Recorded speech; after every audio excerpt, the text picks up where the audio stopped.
I hope this is working. Can y'all see us? Because we may have dropped into a black hole here. Mm-hmm. We'll just wait and see. I'm sorry, there's lag.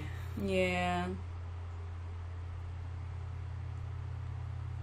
Please, for the love of God, tell us you can see us. Oh dear God. No, Balthazar Wiseman, don't say good evening. Just tell us if we can see us. I don't think they can see us. Yay! Oh. Thanks. Oh. Okay. Okay. So there's hella lag. The camera's kind of laggy. It's not bad. Yeah, it's not terrible. But we're here. Yep. What you guys didn't see is we came back into the room after preparing everything. Yeah. Like camera, everything. So we just had to press a button. And for some reason, our streaming computer just shut itself down and was restarting when we came back in. We're like, that's odd. Yay. So we set everything up again, and then OBS didn't work at all. Nothing. And there was just a black void. So we restarted for a second time. And then the camera was gone. Apparently the USB port died somewhere in there. Oh, technology. So... And it's also 5,000 degrees and I have a tummy ache, so this is going to be a great stream. We're already into vodka and grapefruit juice. Woo. Or grapefruit soda. Mm. And we're going to draw some Mad Max shit. Yeah. And here we're actually going to start. We are streaming on June 8th. 2015. Yeah. My co-hosts today are Mia and Jess. Hi. Yay. Hello. We all went to go see Mad Max together a few days ago, and it was the greatest. Yep. I'd seen it the second time. Yes, I yes, hadn't the seen second it. time. But you guys hadn't seen it. Nope. Yeah. Yes, But Jess and I have seen the first two. Yes. Which three. first three. And Which I have not. we need to educate you. Yes. Yep. Yes, you do. I know. And then you need to see Fury Road again, because there are many little shout-outs to it that you'll be Okay. like, ah! Okay, I'm down for that. I feel like it's really good. I feel like I need to watch the first three so I can catch the references in retrospect. Yeah. Yeah. I'm sure I didn't catch all of them, so. We got a few. So we're not gonna spoil Mad Max Fury Road for you guys, but we are gonna talk about it a lot. Yeah. So if you haven't seen it, maybe mute. Please Just look at our beautiful faces. Yeah, no one in chat. I mean, I think you pretty much have the gist. Yep. Yeah. The internet hasn't exactly been like quiet about it. We're not gonna be dicks and like tell you how it ends, but yeah. But So we will talk about how awesome it was. And yeah. My idea for this, which I obviously started before you got here because I wanted to make sure I could actually try to replicate fire and smoke. I haven't decided if I'm actually going to put something in the blank space over here, or if I'm just going to, like, trim it and make it black in the background. But my... Don't show again. My idea for this is to somehow have her face kind of outlined in smoke and fire. Mm-hmm. And I don't know, like, I want to have her eye very clearly because her eyes in that movie are fucking vivid. amazing. Yeah, they're beautiful. Oh my god. Can we talk about the stilt people? Yes. I don't think that's a spoiler. No. Yeah, I want to get her eye in there, but I also am not sure if I want to draw her features in black, because then it's super obvious. Yeah. So, I'm just going to dick around with this, basically. But our first topic of discussion is just Mad Max. Discuss!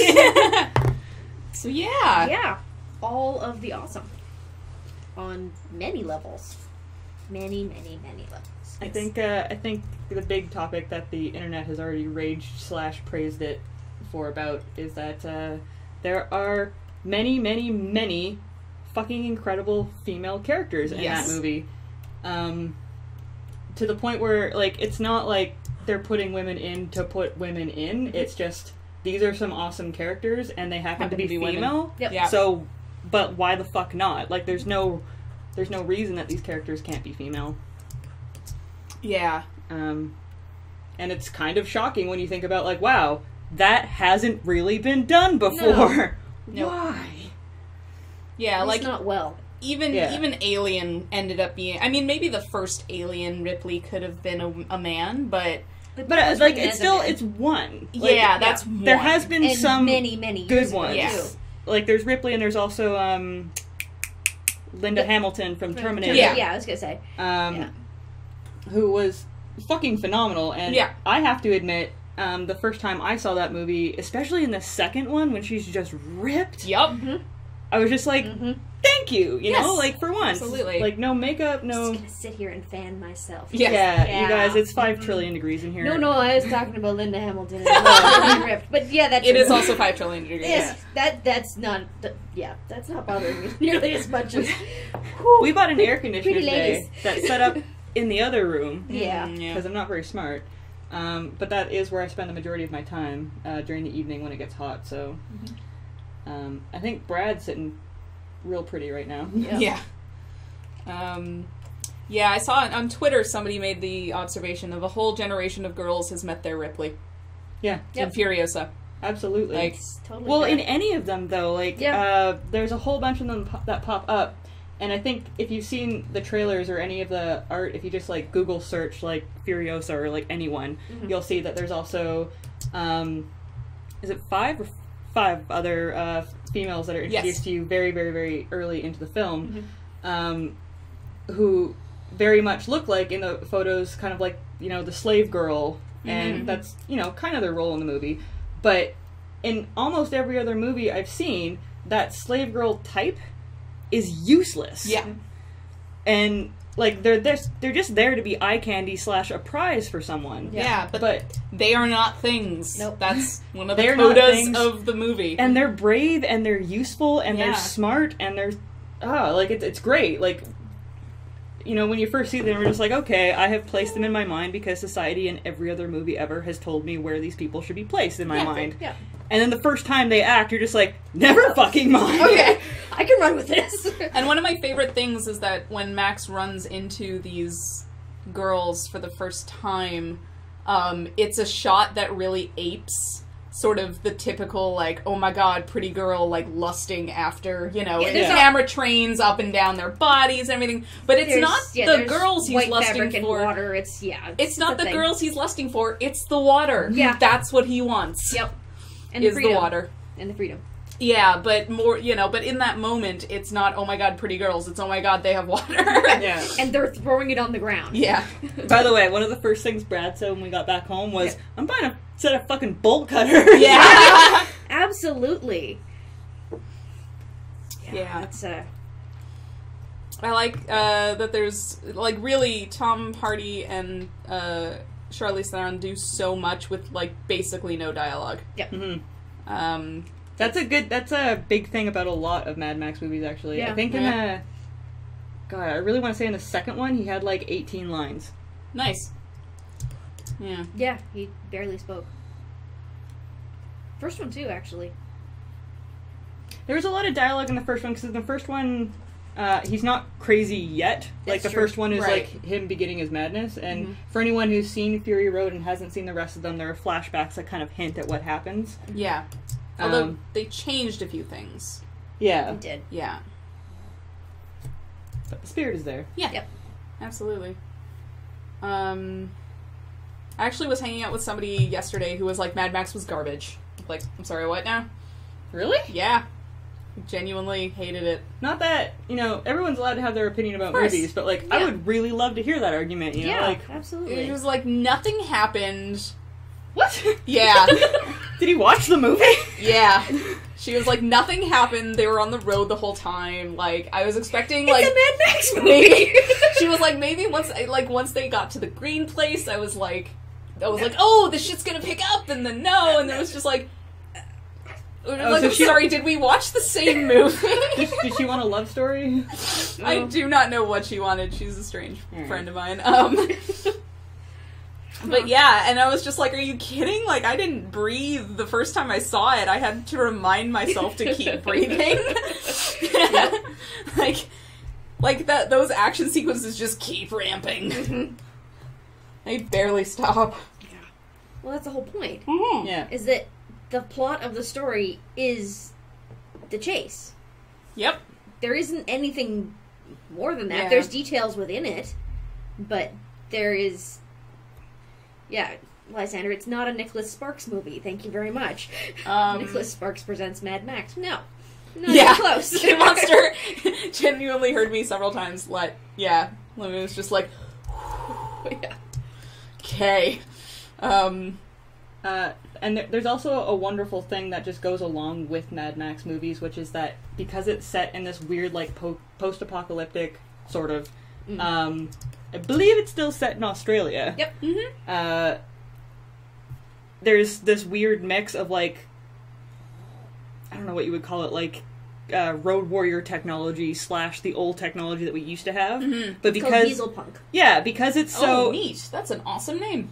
Because it's so outrageous and just they throw so much of it at you immediately, you don't question anything that happens in the movie. Not at all. Which gives you a really good idea of how good the world building is. Yeah. Oh, yeah. So much of that film is shown, not told. Absolutely. And, like, this is one of my favorite film bloggers. There was a comment, and I said as much on Cam's stream when I was on it, but there was a commenter who said that this is the movie that Michael Bay thinks he's been making for the past 15 years. Yeah.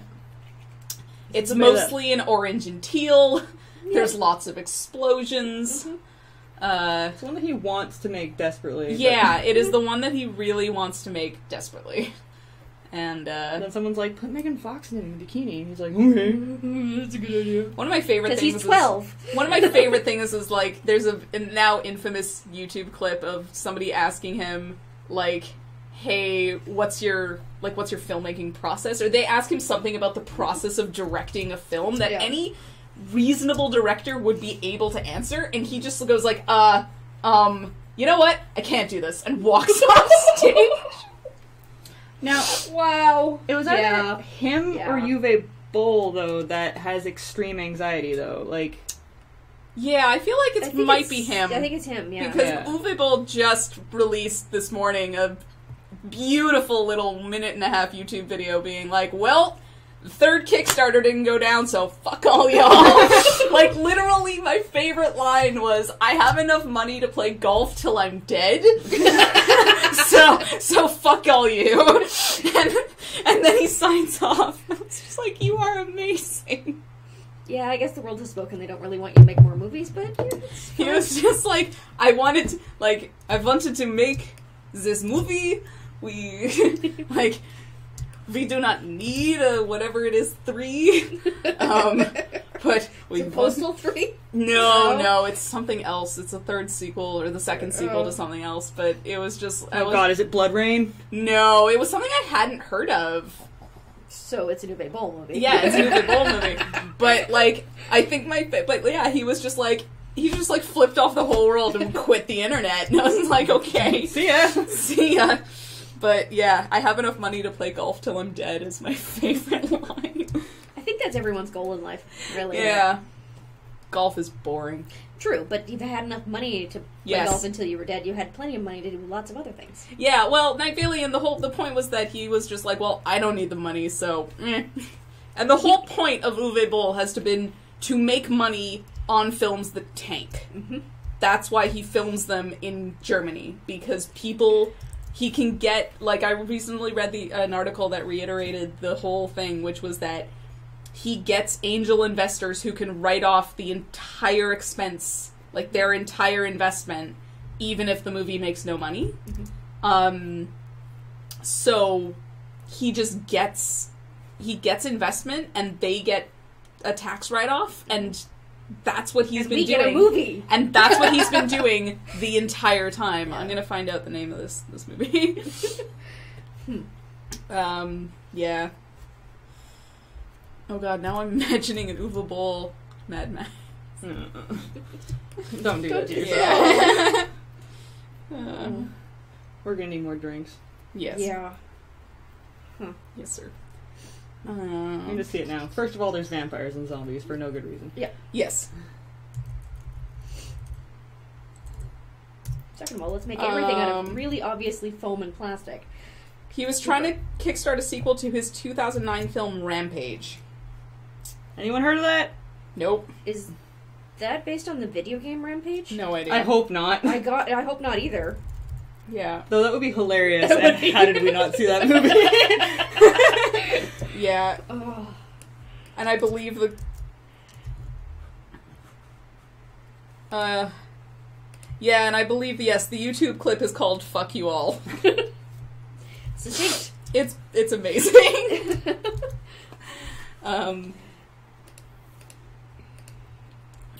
Yeah. You guys recognized Nux, right? Absolutely. Yeah. What? The Nux, the war boy? Nicholas Hoult. Yeah, Nicholas Hoult. I don't know who he is, no. He was Beast in X-Men First Class. Oh. He was Tony in the first generation of Skins. Oh! Boom! Gotcha. Yeah, he was. Holy shit! I know, right? He totally was! I was having bus flashbacks half the time, so don't even talk to me about that. But, Oh my god! right? Yeah! When I he haven't was, like- finished the first season of Skins, but I did. Oh, okay, then never mind about the bus. But it's Said nothing. That's amazing! Yeah, that is totally him. Skins was one of the very first things he'd ever done. Yeah. That's a risky after job. About a Boy. Because he was the kid in About a Boy. That's where I know him from. Yeah, when he I'm was not like even close 10. to kidding, yeah. Yeah, and then he did Wow. Skins when he was about 15. Yeah. And then he took a little bit of a break, and then he's been in bits and pieces of all kinds of different stuff. Huh. Yeah. No, it looks like he's taken off, which Oh, yeah. is good. He's a good actor. He is a great but, actor. Yeah. Interesting. Yeah. Very interesting. Yeah, so. So I knew he looked familiar. to me, Yeah. but- He usually has hair. Yes. Yes, they and took brown both that. eyes, I think. Not whatever color eyes Nux's eyes By were. the way, speaking of which, can we all just rejoice for a moment about how it was a male character that had, like, the sobering, like, Redemption weepy, arc? Yeah. weepy breakdown Mhm. partway through the movie, Yeah. and it had to be a woman to be like, okay, you're Woman's fine. name was Capable. Yeah. Her name was Capable. Yeah. I didn't catch any of their names. I caught that later on. I did. Yeah, But that was the thing. it's hard, yeah. Upon the second viewing, a lot of Immortant Joe's dialogue becomes a hell of a lot clearer. Like, I Fair was enough. able to parse about 98% of what he was talking about. Okay. The first time I saw it, I had no clue. I was just like, yeah. I picked out Furiosa because I knew that was her name, but Yeah. that was it. But he explicitly says, and he explicitly does say their names, and yeah, Splendid is another I one. knew that. Like, I read something Like, with that in there. Splendid was the pregnant one. Yeah. That's not a spoiler. That's just a fact. It's a fact. Yeah. Zoe Kravitz played Toast. Yes, Toast is one of them.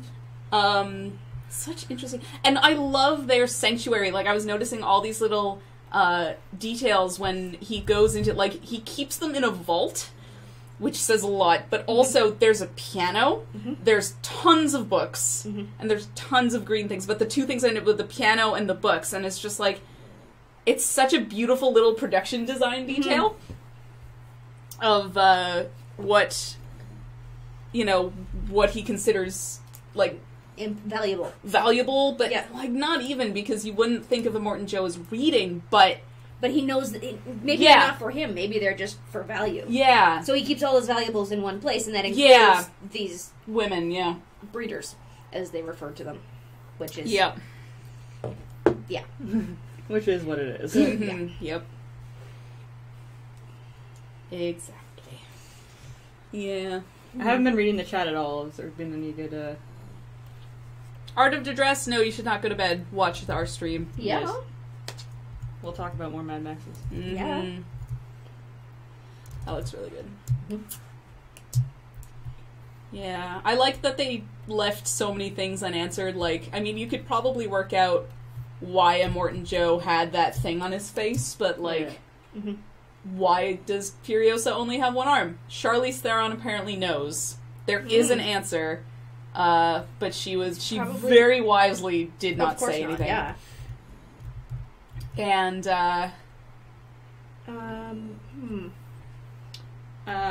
One thing I have that theories. we didn't catch until later on, which I don't know if it's not a spoiler, but it's like a possible connection, because it's not like they're trying to keep it under wraps. The same actor that played the leader of the gang in the first Mad Max plays Immortan Joe, Yeah. who's a leader in this one. And I don't know if that was intended to be anything, like... Or if it's just like, hey, do you want to be like the only returning cast member to come back and play a different person? Yeah. I think that was probably it, but who knows? It's interesting, because there's enough questions left at the end of the first Mad Max that it's plausible. Especially given the state of Immortan Joe in Fury Road. And given what happens to Toe Cutter. Yes, Master Gunner. I love that Furiosa's arm is never mentioned in the dialogue. Yep. Yeah, agreed. Oh, yeah, who here watches Adventure Time? I'm not up to date on it, but I have watched a bunch of it. I have watched 2 episodes of it, and That's not enough. Didn't see the appeal. Depends on which episodes you watched. There was one where they were like... It was a takeoff on D&D, and they were in a dungeon. And then there was another one, I think I was drunk. But I remember watching it, and I was like, I don't get it. Oh god, I don't get it. See, I okay. don't understand One the you kind of appeal. actually have to start at the beginning for, because it kind of builds. I started at the beginning with an ex of mine. He was super, super big on it and wanted me to know Adventure Time and wanted me to love it really badly. And I tried. I really, really did. And we watched like 6 or 7 episodes, and by the time we were like 7 in, I'm just like, okay, stop it. Like, I don't get it. I don't see the appeal. Yeah. I'm sorry. But every time someone posts something on Twitter that's like a Adventure Time quote or like a good moment from it, I'm just like, that's really clever. That was really well written. I wish I had seen this as a child. Like, where's that? And I'm wondering if it just gets better as it goes. It does. Or... Yeah. It starts getting weird, and I haven't decided if I like the weird direction, but if you give it... It's like everything else. We talked about this last time I was on. Like, give it the first season and it gets better. It's like, well, it does. It's still... It's true. But the really interesting thing I find about Adventure Time is that there is a hell of a lot of backstory that's hinted at, and that they start revealing bits and pieces of in, like, season 4. But there's, like, huge world-building stuff that is fascinating when you really break it down. But it's a kid's show. Well, it's a kid's show. It's a cartoon, and it's like, you don't have to have a deep historical backstory for your world building in a cartoon. It can just be whatever, because it's a cartoon and there's magic and whatever. But there is deep, consistent, historical time frame world building going on that is, really, really interesting. Okay. Because I've also talked to a lot of stoners who like it, so... Well, I'm not a stoner, and I enjoy it. Yeah, I know. There's a lot of... It's a lot of crossover appeal. Yeah, Thor Sokar, the first season was, we need to do some normal stuff before we get really weird. That's pretty accurate. It's laying the groundwork for, this is a kind of weird but not super weird thing, and then we're going to go into super weird stuff.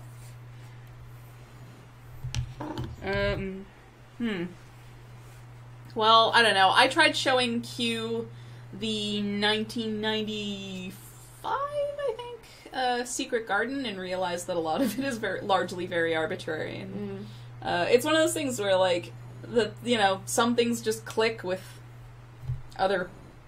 people and not with other people. And it's a lot of, well, I'm sure you watched that as a much younger person, too. And that probably doesn't hold up, or it may hold up, or it may not hold up, or... I love it nostalgia still. It's is beautiful. a weird filter that... Yeah. Nostalgia and adult knowledge are weird filters to watch things from your childhood through. Especially both of them at the same time. It makes things weird. Yes. Sometimes. Every once in a while I'll watch an old, like, Disney movie or something, and you just have to shake your head and be like, wow! This is racist! Like, what is happening right now? Yeah. Like, how did I, like, and you just realize, like, as a child, I had no idea what the fuck I was watching. Yeah. There's whole levels that just went over your head. Yeah. And sometimes you don't realize that you're gonna wreck it for yourself until you're in it. Yeah. And then it's too late. Yeah. And it's like, oh, damn it, I really wanted to continue enjoying that. Yeah. So I'm going to do the blissful ignorance thing and pretend that never pretend, but that, my childhood memories are the ones that are accurate for me. I subscribe to a YouTube channel called it's not CinemaSins, it's the other one. They do the trailers, like the honest trailers. Mm-hmm. And they did one for Forrest Gump, and it was so great because they included, they were like, see, this thing, and this thing, and then they cut to the scene where, she's seducing, like, early-ish on, where Jenny's seducing him, and he, like, goes, ugh, and is like, see, this moment you probably didn't understand as a kid. It's like, yep, sure enough. Yeah. Definitely didn't. Screen Junkies, thank you, Q. Yes, that's the one. Yeah. Yeah, that was a good one. Yeah, there's certain things, and then you have parents who are just the smuggest bastards ever, and they're like, you'll understand when you're older. Yeah. It's like, I hate it. Actually, and what you hate most is when they're right. Mm. Yeah. God, there's so many things that I'm just like, God damn it, Mom was right. I rewatched Friends when it came back on Netflix. It doesn't hold up. I disagree, but no, I was never much of a fan to begin with. So I was still am huge fan of Friends. Sorry, internet, break the bubble around me. You thought I was cool, but really. But there are a lot of jokes in it that I didn't get when I was like 18, 19, or I guess when I first started watching I was like 14. Mainly about, like, you know, insinuating masturbation, or, like, you know, going to bed with multiple people, or something like that. They make a joke about it, and I'm just like, everyone's laughing. Right? Yeah. That's a funny thing, right? Yeah. Yeah, my parents watched a lot of Friends, because it was just on syndication somewhere, and when I was staying with them, I think for Christmas break or something, and I was like, I don't know, maybe it's just because I graduated onto stuff like 30, like anything with a laugh track other than How I Met Your Mother, I found it very dated, but I was never really a fan. That's fair. I watched nearly every single episode of it because that's what you did. Yeah. And I enjoyed it well enough at the time, but I have had absolutely no desire whatsoever to watch any of it again. That's fair. So I haven't, because I have better things to do at the time. Absolutely fully admit, I watched it for nostalgia's sake. Oh, sure, yeah. Yeah, I mean, if it's something you feel nostalgic about, then by all means. I don't. So I have plenty of other things to feel nostalgic about. My parents tried to show me an episode of Soap. Have you guys heard of Soap? I've heard of Soap. I have never seen it. Soap was really, really influential in the 70s. It had one of the very, very first out gay characters ever, and he was played by Billy Joel, if I recall. Or Crystal? Crystal. Not Billy Joel. No, Billy Crystal, you're right. Billy Crystal, yeah. Alright, yes. Anyway, Billy Crystal. First gay... But anyway, they tried to show it to me, and I was like, this is proto-Arrested Development. Arrested Development has ruined Soap for me. Because the pacing and everything was very, very similar, but I had seen the evolution of it later. Sometimes when you go back to the roots, it's you see the growth more than you see the roots. Oh yeah, if you did film history, there's a lot of stuff where you get better later. Yeah. I don't know about Adventure Time. I kind of want to watch *Halt and Catch Fire* because Lee Pace is in it, and I love Lee Pace. So. True. And it's about computers. And yeah. Does anyone have anything, or anyone in the chat have anything that they want to discuss about Mad Max? Yeah. Before we get off. It's open. What have I done? Oh god.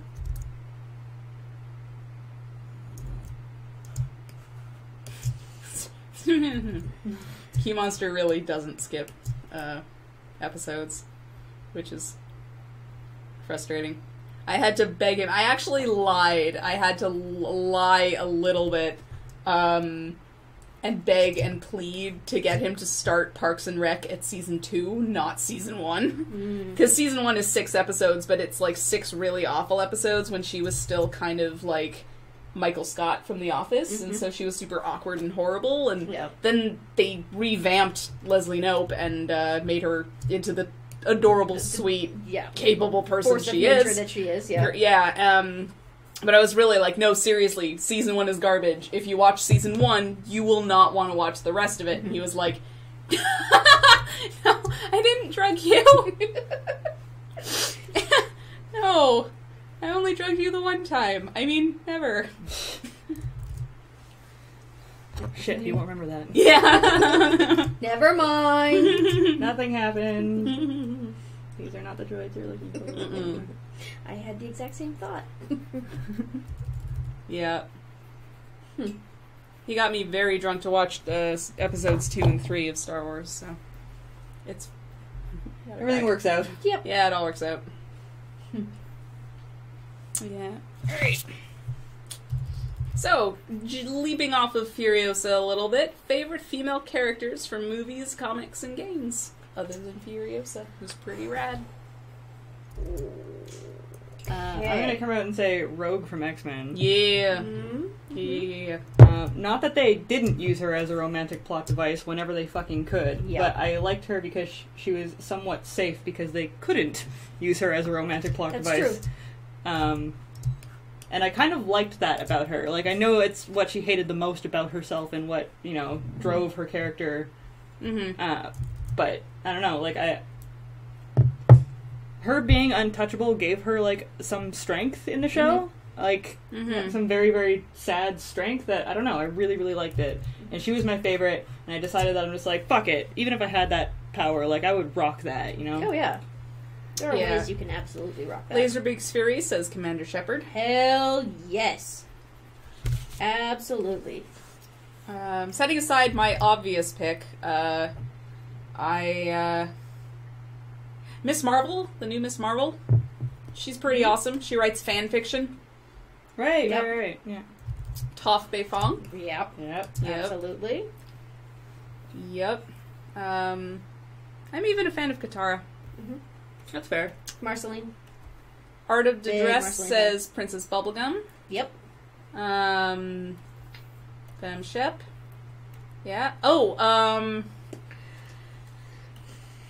Farah in the Prince of Persia: Sands of Time trilogy. Well, the first one really, because they replaced the voice actress in the third one, and it was just like, I Very absolutely frustrating. agree, Q. But Mia has no idea what we're talking about. So I can make context guesses. Sure. Yeah. Yeah,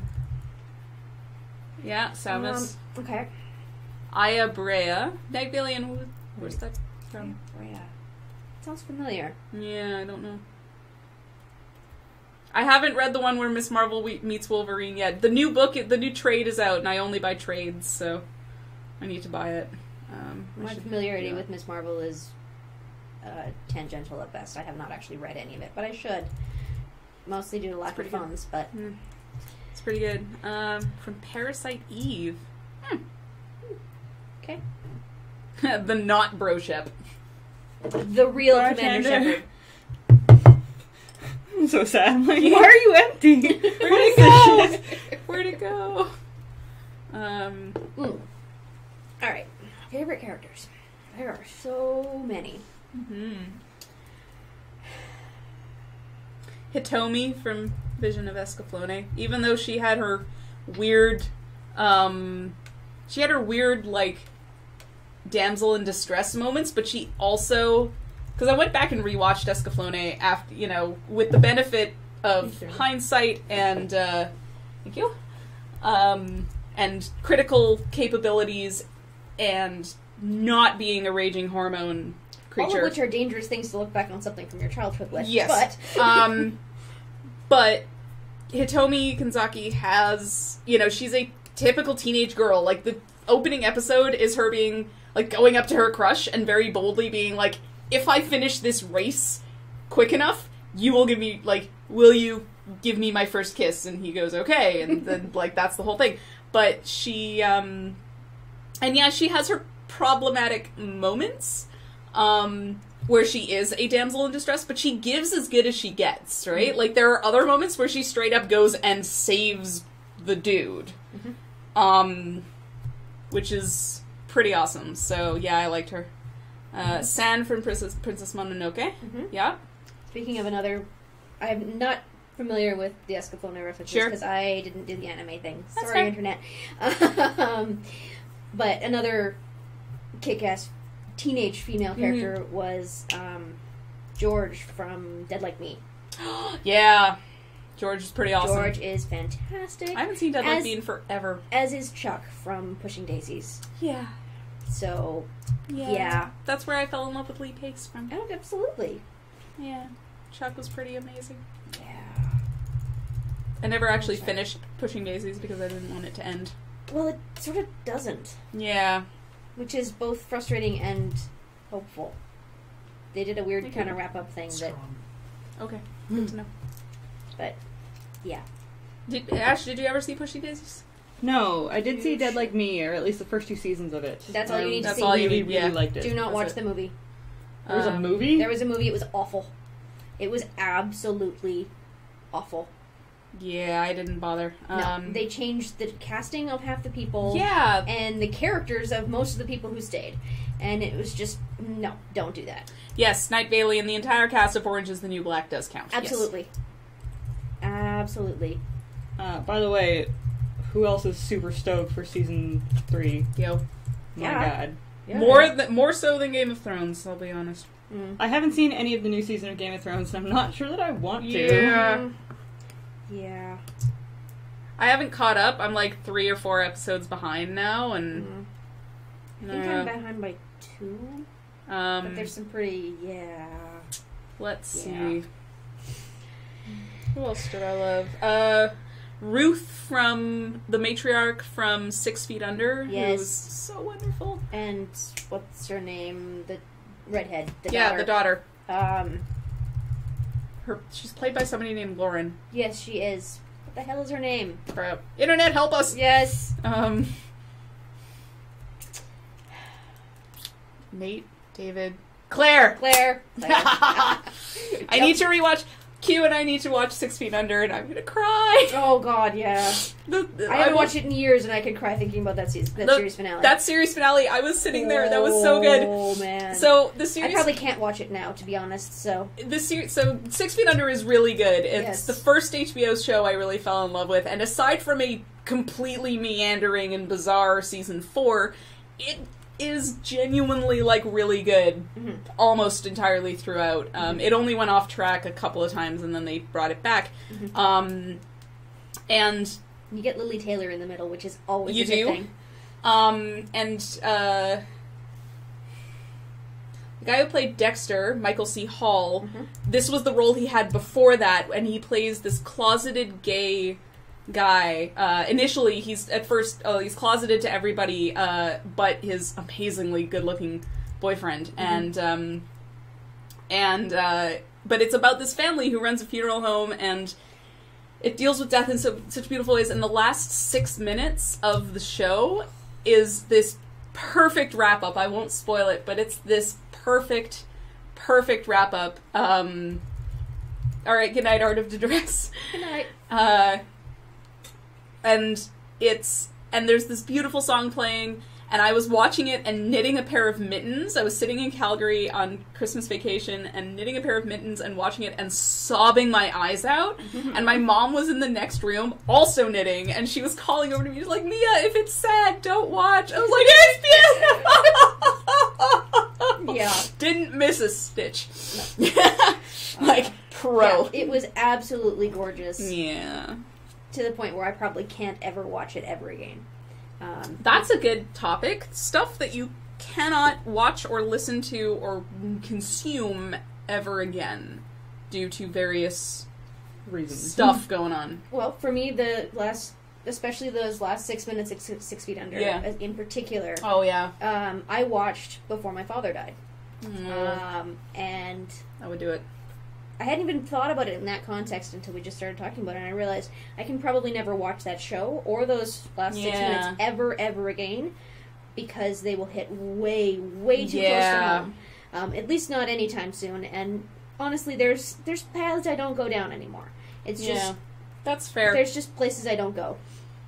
Requiem for a Dream, I may also never watch that again. I have never watched it, and I'm deliberately doing that because I don't think I ever want to watch it. It's a bit of a trip. There are some people who are just like, meh, to it, and I understand why, but the editing in it is tremendously effective, and it all culminates in this, what feels like endless very rapidly edited montage of all 4 characters at their very lowest moments. Mm-hmm. And it's intensely disturbing, and the way it's cut together gives you these...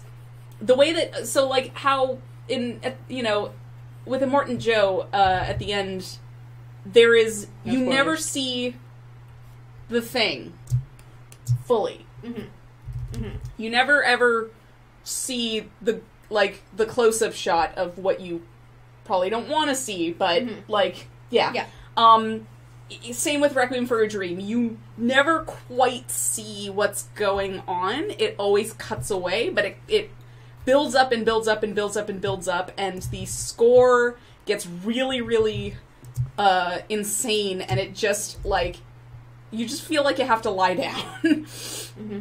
So yeah, I probably won't ever watch that one again. That being said, there's another Aronofsky film that I have watched exactly twice in my life. The Wrestler? No, The Fountain. Oh yeah, I've never managed to get through that one. I watched it, again, much of my experiences in the past 10 years have been related to my father dying. And that I watched for the very first time on a whim. Some acquaintances that I knew from work were going to a movie and invited me along. I'm like, sure, I need to get out of my house, I will go. I didn't even know we were going to watch. We ended up watching this movie, and I bawled because holy shit does that movie hit you in the gut if you're dealing with death. In a fantastic way. I will absolutely, until the day I die, credit that with absolutely changing the way I think about death. That movie has completely altered the way I view death after a major and traumatic death in my life. To the point where it changed what we did with my dad's body because of how significantly it impacted me. I then had to take my mother and my sister to go see it, and I haven't seen it since. I believe I own at least 2 copies of it on DVD.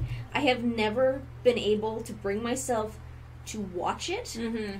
Not because I don't feel like I could watch it ever again, but because I don't want to experience it in any lesser a way than I did originally, which was in theaters. And it is an absolutely gorgeous film that if you can let completely engulf you in the way that only a theater viewing can, will. It has some of the most gorgeous images that I've ever seen on film. And that's not saying a lot, but it's saying something. And it completely altered my view of the world.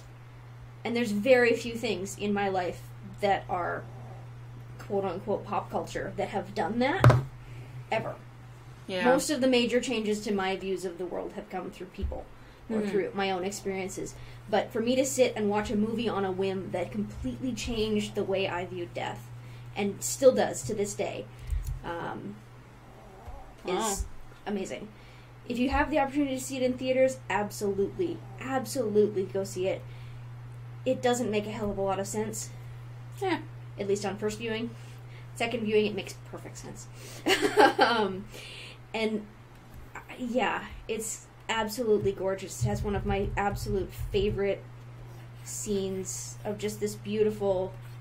It starts off as a completely black screen, and then stars start appearing, and you end up seeing a completely... The whole screen is just a black sky with stars, and then a shadow starts moving in front of them, and that shadow sort of forms itself into the shape of a man doing Tai Chi. And all you see is his shadow against a starry field, and it is just absolutely phenomenally gorgeous. And love it. And I have never been able to watch it ever again. So, Ash, The Fountain. Yeah. There you go. Ash, what about you? I've been trying to think. I know I have 5 films that are exactly like that. I can never... they're just not coming to mind at the moment. That's fair. Furiosa is distracting me. Yeah, that's cool. That's fair. She's a decent distraction. Hey, Jordan. Grave of the Fireflies, probably won't watch that again except to watch Dr. Mia Ball. I assume that is... Yeah, okay. Yeah. Okay. Yeah, I've heard that's intense. I've never heard of that. I've never tried it, but I think Bill had it at some point, And I was just like, hey, Bill, what's this? And Morgan's like, oh, hey, Ash, do you want to cry your eyes out every night for the next week? And I'm like, no, I do not. Yeah. Like, yeah. Strange Jet saw a film called Eden's Lake a few years ago, the ending of which they will never be able to see again, which I'm very interested in. oh, I will never watch Django Unchained again. Not because it isn't a fucking phenomenal film, but because it is the first film in God knows how many years that I had to turn away from because it turned my stomach. Wow.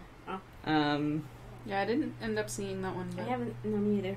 Quentin Tarantino Yeah. out fucking did himself, and that's the toned down version. Like, they cut out a whole other, 15 minutes of gore and, horrible atrocities from that film because it was gonna get a, what's that, NC-17 Yeah. rating? Dr. Loy refuses to watch Ferngully sober ever again because he liked it as a kid and knows deep down it doesn't hold up very well. It does not. Unfortunate. Nope. Yep. I'm gonna add that one to my list then, because I remember that being a magical journey. I've never man. watched it again, and I've never It's- had strong compulsions too, but that's... I saw some clips of it because a guy did a review of it. The Nostalgia Critic did a review of it, and I was just like, and I remembered all of it, and I was just like, wow, this one. I have seen Snowpiercer. It did not affect me as much as Django. Snowpiercer's a really good movie. I've heard good things. Yeah. Sorry, this is the point in the evening where, because I'm using this smudge tool, I'm using, all the RAM on this computer, so I'm pretty much just going to do a stroke and then wait for it to catch up. That's fair. Hmm. Yeah. We're also 7 minutes away from our first break. Ah, yes. Okay. So, anybody else have anything to say about Mad Max before we wrap that up? Yeah. Oh, Starship Troopers is great. That's exactly as good as you remember it. Be quiet. He's only ever seen it drunk. No. You have to see it. It's the most damning indictment of both Gulf Wars. It's insane how perfectly it predicted the 2000s. If you don't I've never want to seen see it sober or under normal circumstances, I highly suggest the riff track.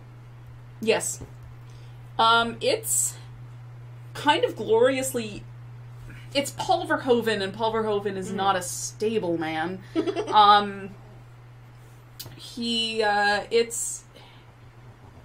You get the sense that a lot of the really obnoxious, awful casting choices he made were on purpose, because he's not a bad filmmaker. He just is weird sometimes. So he cast Carmen Electra Yeah. and made her do things. The only things I know about it is that it's based on a book by L. Ron Hubbard, which is... Lol, lol, lol, lol, lol. Yeah. I think it's Harlan Ellison. No, it's No? L. Ron Hubbard. Yes. That's unfortunate. Yeah, that's why. Because it was really fascist in the book, and it was kind of not anything like that It's in the not Harlan films. Ellison for sure. Now we're looking up internet. Thank you. It's actually Heinlein. Yeah, oh, okay, it's Heinlein. Okay. I apologize. That other one! Yeah, the other one. The only other thing I know about it is that in the book, Dizzy was a guy. And Oh, Starbuck! How did I forget Starbuck? Starbuck! Speaking of amazing female characters. Yeah. Sorry. Yes, that Dizzy was a guy, Alright. and that the shower scene was in the book. Oh, okay, well, you know. So, yeah. Not that that's... whatever. Just an interesting change. Mike Valian says, if your friends can't watch Fury Road more than once, you need to evaluate their friendship. Yes. Alright. Thank you, Dr. Loy. Yes, did do Battlefield Earth. L. Ron Hubbard did Battlefield Earth. That's the other Of crappy course he mid-90s did. movie that I was trying to think Dutch angles everywhere for days. Just everything tilted. So much.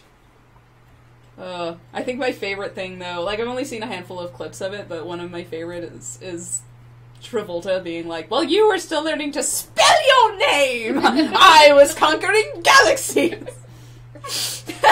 Oh, dear. It was amazing. Oh, Travolta. So good. You fucking psychopath. Yeah. Ridiculous.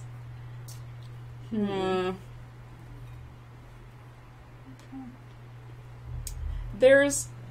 Ash, have you read Hack Slash? Were you the one? Yes. Okay. Okay, sorry. I I haven't read recommended it to all me. of it. Okay. But I have read a good chunk of Hack Slash. Cassie Hack is a pretty awesome female character. Yes, she is. Yeah. Hack Slash is a graphic novel. Mentioned it to me before. Yeah, for those who a graphic novel series in which the final girl of a slasher movie decides to go out and kill slashers. A lot. As you do. As you do. And it is screwed up in a lot of ways, but it's really, really good. I had a friend who lent me the first 2 books, and then I bought the third, because it was... I found one in a used bookstore, and it was less than $40. I was like, okay, I'll take it. Yeah, so that one's really, really good. Shall we open up the Alana Kell debate? Yes. I think we need to. First of all, Dane, though. Dane, okay, so... No. First of all, how dare you? What? Yeah. Second of all, what gives you the right? I seriously don't know what you're talking about. This is a series of YA books written by a woman named Tamora Pierce. Tamora Pierce, and so she's written several quartet. I think they've almost all been quartets of books. Yes, I think which they have follow. Usually, no, I think no. What the No, circle, Wild Magic was 3. No, Wild Magic was 4. Was it 4? Yep. Okay. Shows you how much I remembered that one. And so it follows almost exclusively female characters through this, various magical lands. Although the 3 that we're talking about all take place in the same universe, and in fact share characters And in continuity, and yes, follow a timeline. So the one that I love that we're setting aside from the debate is a woman named Dane Sarastri, who she finds that she can speak to animals and communicate with them and then eventually morph into them, and it's awesome. She's really, really good. And then has an affair with her creepy older teacher. No, he's only like 8 years older than she is. Oh, yeah, and she was like 15. It was super creepy. He was 16. No, he was 16 by the time they hooked up. It was fine. It's not that tone of voice. Fine. Yeah, but is it?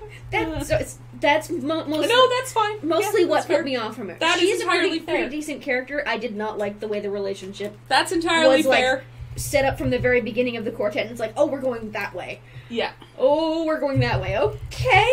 One of my favorite parts of Kell's quartet was when she goes to Dane's quarters and was like, oh, she's with that guy. Yeah.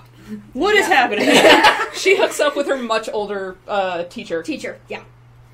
Who was always described as an old-looking man as well. No, she modeled him after, Yes, let's see you dig this one out. Yep.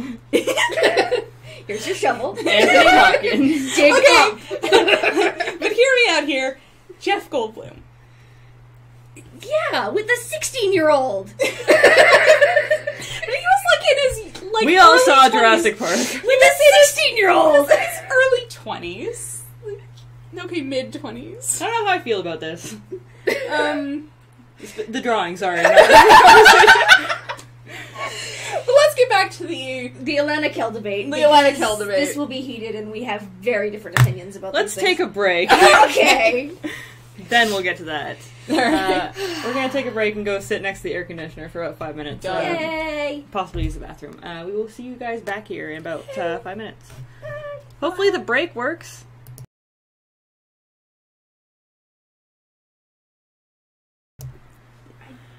Hey guys, someone was just asking about YouTube. We do have a YouTube. I can link it, but there's nothing that is listed yet because I am uploading them in bunches early for the $5 Patreon patrons. So there's 5 up there right now that I've edited the breaks out of and cut off the beginning where we're just kind of like staring at the screen being like, is it going? Yeah. Internet? So those will be going up as I kind of review them and edit them, and we haven't decided what we're gonna do. There was a couple of the really early streams on Picardo where someone would jump in and be like, I want to suck my own dick! And just like put horrible things up there, and there was linking to the chat back then? we had it up on the window. Remember we had to adjust it? Yeah. back in the day, 2 months ago. Yeah. So we're not exactly sure if we're going to edit that out or just be like, meh, people are dicks on the internet. Anyway, they're going up for the $5 Patreon patrons. Right now I'm moving at a pace of about 5 a week. I say that because I uploaded them a week ago and I'm going to do some more tomorrow. And then I think like a month after the fact, I'll just give them to everybody. But right now you can see all of the ones on Twitch. Yeah. So it's really just the Picardo ones that you're missing, which were super cool. Lest we not forget about Lava Bears and Jalix and our adventures in Mega Studio Ruffles. Yes. Yes. Anyway. I was there for Ruffles. So it is coming. There will be a MegaCynics YouTube soon. We're just giving our $5 patrons something for their money right now. Hopefully we'll be doing some special video projects for them as well. Once we get Steve on board, but Steve's super busy. Quick correction, my radio show is at 2:30, not 4:30. And I don't really do art, but I am in Q's on again, off again Star Wars game. Yes. Which So, we sorry, should go get ahead. back to at some point. Yeah, we should.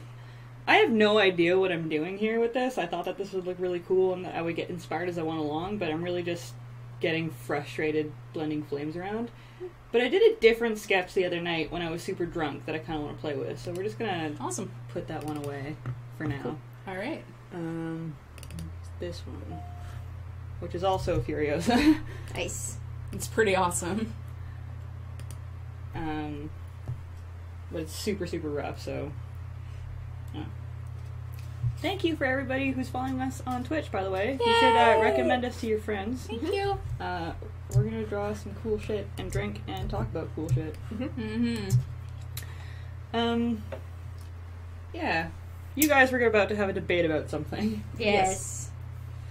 We have long held this debate and never actually hashed it out.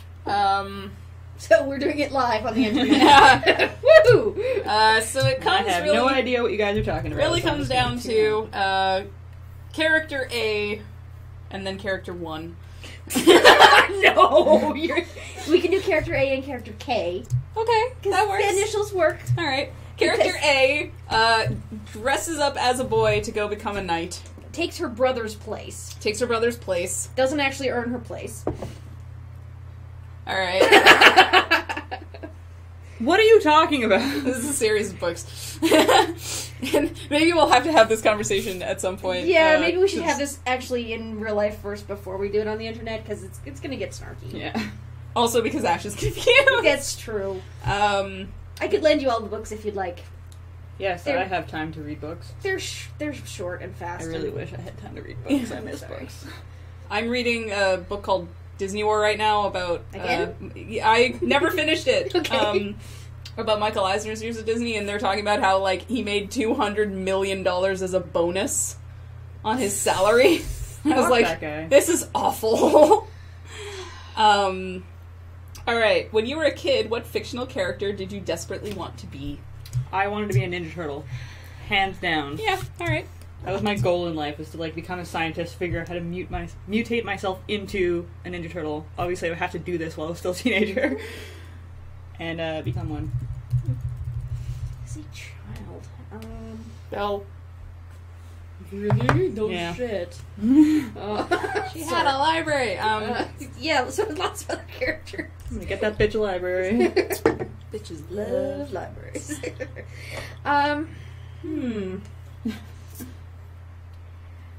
The first thing that popped into my head was Data from Next Generation.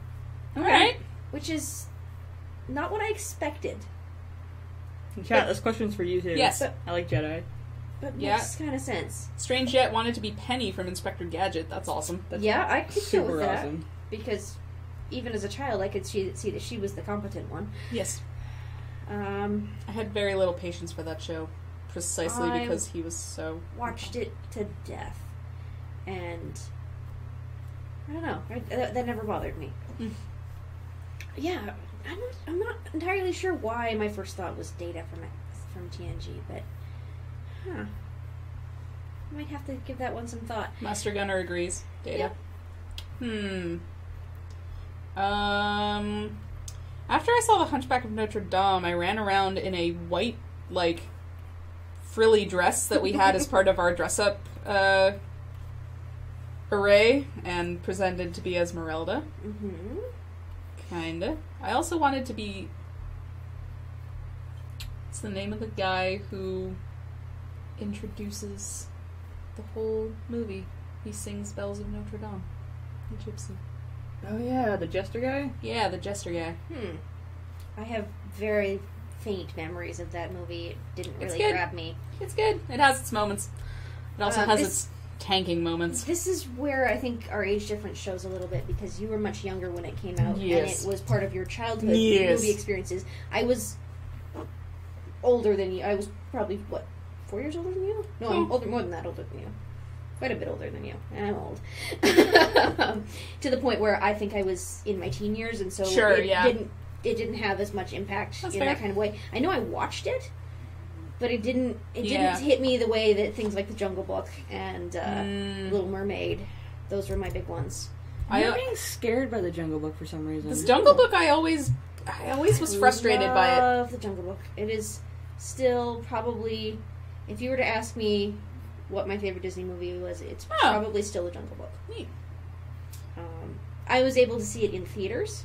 Oh, yeah. Because back when I was a kid, there was no such thing as VHS. That's how, they re-released them every 7 years. This was back when the Disney Vault actually meant something. They'd Yes. bring them back out and they'd put them in theaters. And I went and saw it when I was 8 or 9, and it stuck with me forever since then. And that's it fair. is still, to this day, one of my absolute favorite Disney movies.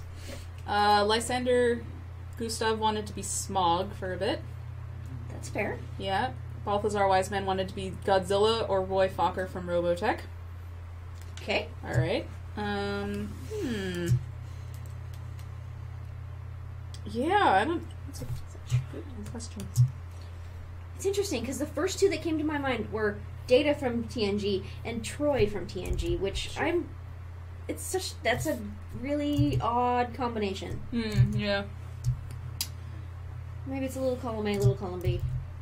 Yeah, I can see that. The first exposure to TNG I ever had, and you guys are gonna hate me for this, but I went to see Nemesis in theaters. Oh, why did you start at that? No. Because my babysitter took me. Oh. And I That's was fair. like, You had no choice. I had no choice. Fair. And if it was in theaters, then there was probably not everybody knew just what a piece of Yeah. stinking crap it was. Yeah. And I remember at one point the main Move this over 'cause window- I have to look up Furiosa's clothing. the main window, like the main viewport of the Enterprise cracked and shattered. Mm-hmm. And You know that it's a bubble window on the very top of the saucer section, right? The Yeah. bridge is a bubble. yes, but it cracks and shatters and like 2 people get sucked out, and then Yeah. I was just like, what happens to like everyone should have been sucked out? And they were like, oh no, there was a They're force bulkheads field and that- force fields, yeah. force field that came down, and I had no idea. Like, I had never seen TNG at all, so yeah. I believe you may want to double check this for me, internet, and we'll probably look this up as soon as I say it, but I believe the villain guy in Nemesis was played by Tom Hardy. Now this I have to A much younger, see. much balder Tom yeah. Hardy. Y'all have seen. Before he was anybody. Yeah. You guys have seen Tom Hardy's MySpace profile pic, right? No. You have to pull that up. It's so good. Do I type in Tom Hardy MySpace profile pic? Yep. Thank you, internet. Strange Jet, Q Monster, Obsolete, and Laserbeaks are all that one. confirming that. Oh, God. That's a MySpace profile picture. That's unfortunate. Yep.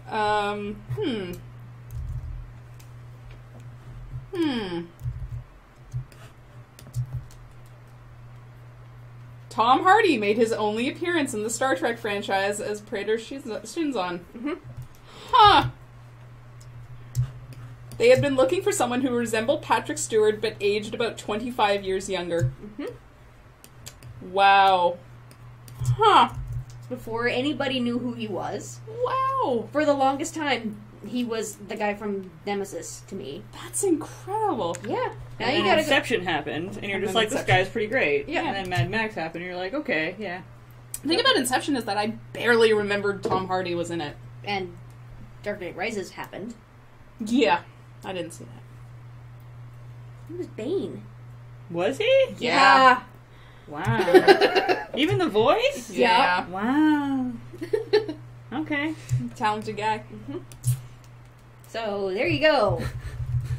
Blowing minds left, right, and center with my random movie trivia knowledge, because I have a brain full of this crap. I guess, like, I really, really, really didn't care for The Dark Knight Rises. That's fair. Like, in my head, it's not that it was a bad movie. It was an excellent, like, fantasy terrorist movie. Yeah, Sure. it just wasn't a It Batman just wasn't movie. a Batman movie, Yeah, and I I was could see so that. upset. Like, and, like, I should have known better after Dark Knight in general, because, like, I had the same feelings after that. I'm just like, that's a really interesting take on it. It just, that's not... That's not what Batman feels like. Yeah, and I have every respect for, you know, writers and directors coming up with their own worlds for it. It's just that didn't really appeal to me is all. You know, I feel like if Tom Hardy could get himself a really good career playing Mad Max and Bane and everything with that profile picture out there on the internet, then these streams probably and won't... Nemesis on his CV. Then, Let's be honest here. Then these streams probably won't tank my career. Probably. Dr. Lloyd brings up something very interesting that I think we should touch on about Mad Max. He says the mask Tom Hardy wears in Mad Max is oddly reminiscent of the Bane mask.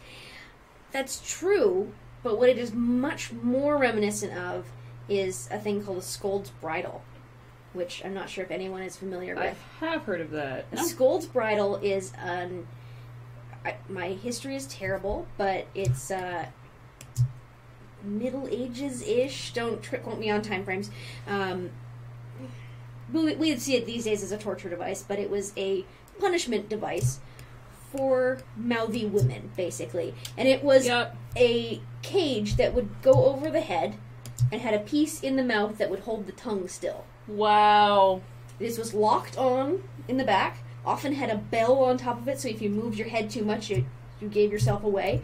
And basically, if you were, a scold, as they often were called, you were supposedly, there's a lot of debate as to whether or not these are actually ever used, but the imagery is very similar, and the way that it attaches to his face, and the way that it's locked behind his head. And that he has a lot of trouble, like, drinking and eating and everything. Exactly, like... is very, Wow. very similar to a Scold's Bridle, which is a very interesting choice, given the fact that it is historically only ever been used on women. And the fact that it was chosen in this way to be used to... Wow, yeah. Yeah, they're pretty hardcore and pretty nasty looking. And it's a really interesting parallel, Yeah. given... Boy, this movie has layers. Oh, you would not believe it, yeah. Was following someone I follow on Twitter, Svay Monster, was mentioning today that he was so impressed with Furiosa, how she never once has her intelligence, her competence, or her abilities questioned. Nope. That every single man she comes across has to prove themselves to her. Yeah. Which is fascinating and Yeah. amazing and just... And it really makes you think about it. Like, the fact that it's standing out to you means that it hasn't fucking happened before, which is nuts. Yep. Yeah.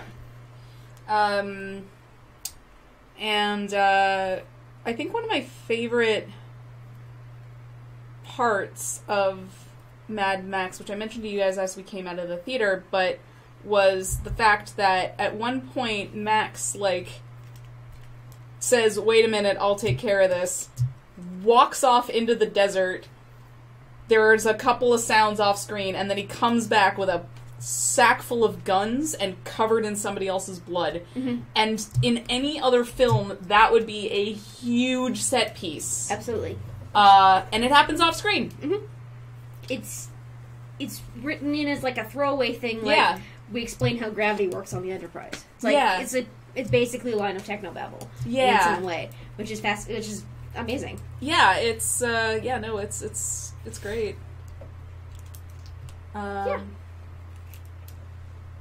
Layers upon layers upon layers upon layers. Upon layers.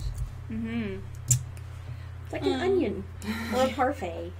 Yes. All right, I got you a Shrek reference. Yeah. By the way, my earlier comment about it not happening before was not fair, because I realized it did happen quite a few times in other things, Battlestar Galactica being one of them. That's true. Yes. And that actually impressed me while I was watching it the first time with Brad, which was actually this year. Yeah. That beyond the fact that there's, the co-ed bathrooms and everything, no one ever, throws the, oh, because you're a girl. They have no problem fighting each other, like the episode where they're boxing. Yeah. There's no women's and men's anything. Yeah. Yeah, absolutely. and when Starbuck is basically ripping a strip off of Apollo for being too soft. Yeah. You don't say good luck, you say good hunting, you're the fucking CAG. Yeah. It's like, that's one of my favorite lines in that whole show. It's like, you say good hunting. Such a good episode. Yeah. Yeah. Was that 33? Yeah, that was 33, because I watched, amazing I episode. made Q wait so we could watch it together. Oh, yeah. Mystic Trinket, my brother is the co-founder / CEO of Xe.com. They are Canada's favorite way to exchange currency. Yeah. And he's super, super cool. He invests in a lot of indie stuff, a lot of fan-made stuff that needs funding because they're infringing on copyright and they can't get paid for it. And he's an overall, super nerd, and he's super awesome. Yep. We like Steve. Pretty rad. Steve's awesome. Yeah. Hey, Steve, if you're watching ever. Hi, Steve. The first RoboCop did have co-ed showers, yes. Yet another movie I have not seen. I watched it in one of my film classes. And Starship Troopers. Yeah, I know. Yeah. There's a laundry list of movies I should have seen that I have not yet seen. Oh, yeah, me too. There's also a list of movies I shouldn't have seen and have seen. So See, I can't even remember most of them because I saw them in place of movies that I should have seen. So the reason I exclude a lot of those movies or they don't jump to mind is because even though they do have those things where you're just like, that is kind of cool, in the next scene it will be someone degrading a woman or saying that they can't do something or them being a damsel in distress. Or none of the women being named and... Yeah. Speaking of which, Mad Max Fury Road fantastically passes the Bechdel test. Within the first 5 or 10 minutes, I believe. Oh, yeah. Easily. Yeah. Absolutely. And the other thing, which I was actually shocked with myself that I was so shocked, they cast a huge amount of mature women who were badass. Absolutely. Yep. And they were called the Volvani, which is one of my favorite things. Volvolini. I want to be a Volvolini when I grew up. Yeah. Just first of all, it's the shock of just oh dude, they aren't just again, that's modern movies and just roles that have been played over and over and over dictates that they're old and frail and they'll pass some wisdom on and then die or something. They're just let's go shoot some people, and one of they're talking about how many headshots they've gotten, and I'm just fuck yes, why do I never see this? One shot, one kill is religion for them. It's amazing. Yeah. I know I've said that word a lot, but it's just me noticing that I'm saying that word a lot. It's okay. While I was in the middle of a radio show, somebody pointed out that I said the word fabulous a lot, and I've since then tried to curb it as much as possible. It's a great word. It's fabulous, even. Yes. And amazing. Actual Grandma Gang, Biker Gang apparently did their own stunts. Fantastic. I was also really shocked. There's a thing floating around on social media and Facebook clickbait of how much of Mad Max was actually special effects. Yeah. I was really shocked that all those cars exist. Oh yeah.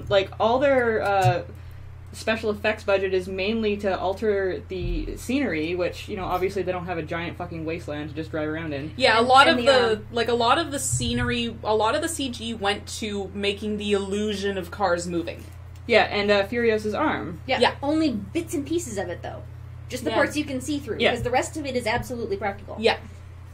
Yeah, she wore... And we read a bit of trivia that said yeah. She actually, I think, gave Tom Hardy a bloody nose because she accidentally hit him in the face with it. That's wonderful. That's wonderful. She did. That's fantastic. Yeah. In my head, she stayed in character and went like, "Bitch, move!" Yeah. Yup. No, she wouldn't have even said that in character. She would have just glared at him, and he would have damn well moved. Yeah. Because this is a guy who took 2 shots with a sniper rifle and realized that he'd missed both times.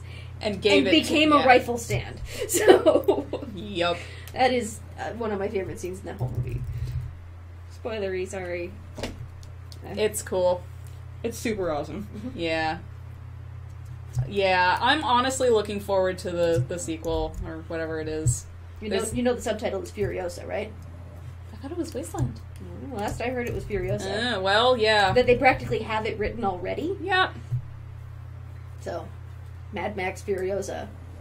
I just hope that they don't This is a problem when you start much. drawing on top of sketches. I have no idea which of these lines I'm meant to use for the legs. Oh, no. Shit.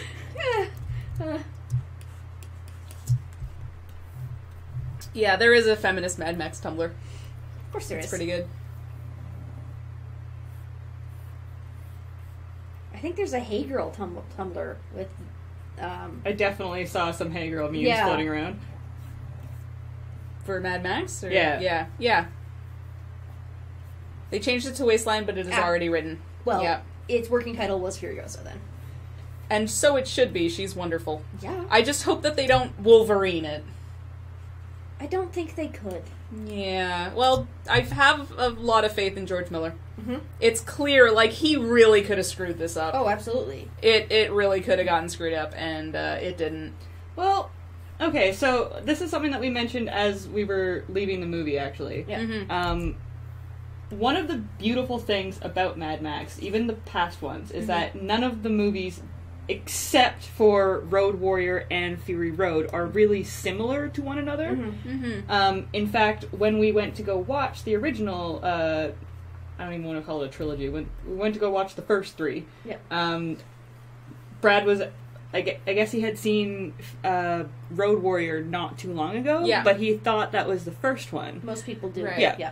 And honestly, like, if you just watch that one, you get the gist, right? Yeah, there's not a whole lot that you've missed in the first one. But it's a very... the first Mad Max is a very different movie, and it does something interesting, which is actually show you that time in the weird period between normal society and the post-apocalyptic, or whatever you want to call it, where everything's starting to break down, and you have, like, 3 law enforcement officers for a town that should have 50. Yeah. And, you know, it's this weird, like, do we just follow the gangs? Do we actually, like, listen to a lawyer? Like, what do we do? Yeah. Everything's starting to break down, and, you know, the gangs are starting to take over, and that's really cool. I had never seen that before, which, you know, follows an interesting trend of Mad Max of, like, I've never seen that before. Yeah. Interesting. And the fact that he's done it in 4 movies now is good pedigree. Yeah. And, Mel Gibson had done almost fuck all by that point, nothing like that, and he was actually cast almost by accident. Interesting bit of trivia that we read. His friend went into audition, and he came along. He started with Johnny Depp and for Nightmare on Elm Street, actually. He went to audition. His friend went to audition for it, and Mel Gibson had been in a bar fight the night before. Yes, and his face was all swollen up and gross. And they saw him, and they're just like, "Oh, we need freaks in this movie. Come back when you're healed up." And, like, because they just assumed that he was ugly as sin because his face was all fucked up. Yeah. You know, come back, and then he came back in looking like gorgeous young Mel Gibson, which, by the way, ruined it for me because I hate Mel Gibson. Yeah, that's. But then I saw him when he was like young and attractive, and I'm like, "Damn, Mel Gibson! I get it now." I apologize, Mom. I get it now. Yeah. Everyone's mom. I understand why you had a crush on Mel Gibson. I get it. Why you rushed downtown when he was filming Bird on a Wire in our hometown and camped out to see him and Goldie Hawn. I get it now. So, he got the part by accident and, you know, did his thing with it. They had a minuscule budget of a couple $100,000, and I think Fury Road was 20 times the budget or something like that. Yep. But yeah, like, I had never seen it before, and, like, you know, it wasn't anything, like, astonishing, but, like, just the idea of it was just like, let's show that weird, awkward point in between and follow this one dude who goes friggin' mental when, like, everything in his life crumbles around him. We're like, sure. Yep. And they leave it really open-ended, and that's kind of a calling card of Mad Max, that there's so many questions at the end of, like, well, what happened? Ah! Yeah. Next one. And, of course, they never pick up on the same spot. And then the second one, Road Warrior, is just phenomenal. Like, if you liked Fury Road, watch Road Warrior if you haven't already. It's awesome. It's just good fun. Like, considering that they did not have, like, crazy CG. It's exactly the same feel and exactly the same excitement. Albeit a little bit of a different spangle to the characters, if you will. Like, it's definitely a product of its time. Definitely a product of its time. The hairstyles alone will tell you that. Yeah, one of the groups is just like, it's just like this. They could step out of Xanadu. Like, exactly. Wonderful. Yeah. You should watch them. They're very good. And then the third one, you're just like, okay, where's it gonna go? Because it starts off with Thunderdome. Yeah. And it's called Beyond Thunderdome. Beyond Thunderdome. Yeah. Yep. It starts off with Thunderdome, which is very, very in the same train or same realm as the other ones, and then breaks off from it and goes Lord of the Flies, and you're like, what is happening right now? Because I just saw Tina Turner in this giant dress, like giant chainmail dress, and now there's children in an oasis in the middle of the desert, and I don't, like, you have to go over in your head, how did we get from point A to point B? And it's the thinnest of lines, but it's there because they had to make it be there. Yeah. Lysander Gustav, I've heard this theory as well, that Mad Max series is a fable of the post-apocalypse, where he's like Jack the Giant Killer or Hercules, where, basically they just keep telling that stories. It's an oral history, and this is somebody telling it later on. Cam's takeoff on it is that he's like King Arthur, where, like, they just sort of drop him into this history when things start to get boring. And so actual historians are like, no, he wasn't actually there. This is wrong. But,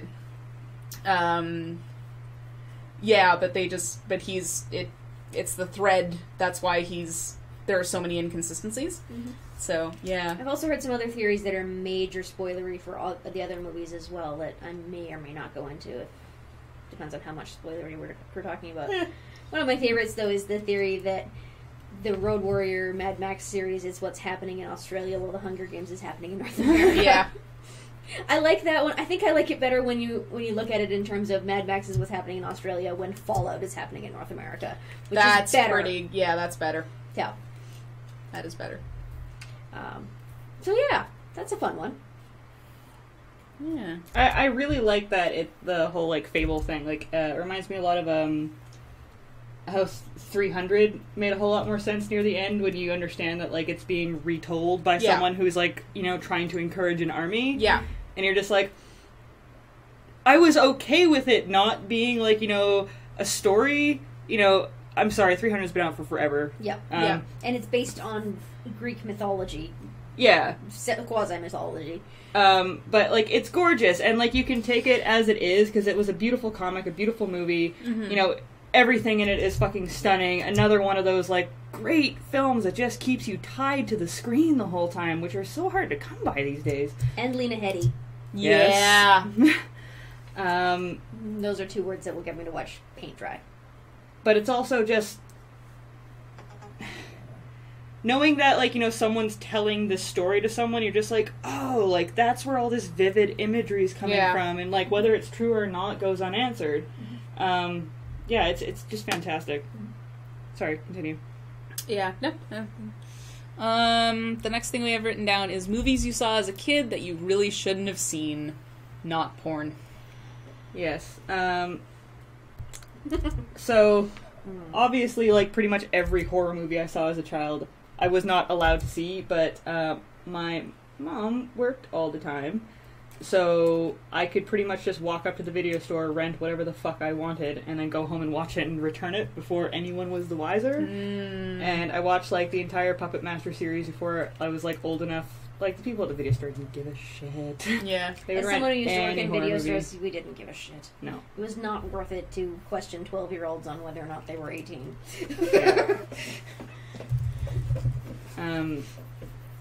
I watched Nightmare on Elm Street really early. I watched... I'd love to give you, like, times for this. Probably all before I was 12. Sure. Nightmare on Elm Street, all the Friday the 13th. Puppet Masters, for sure. Puppet Masters were, like, one of my favorite series as a kid.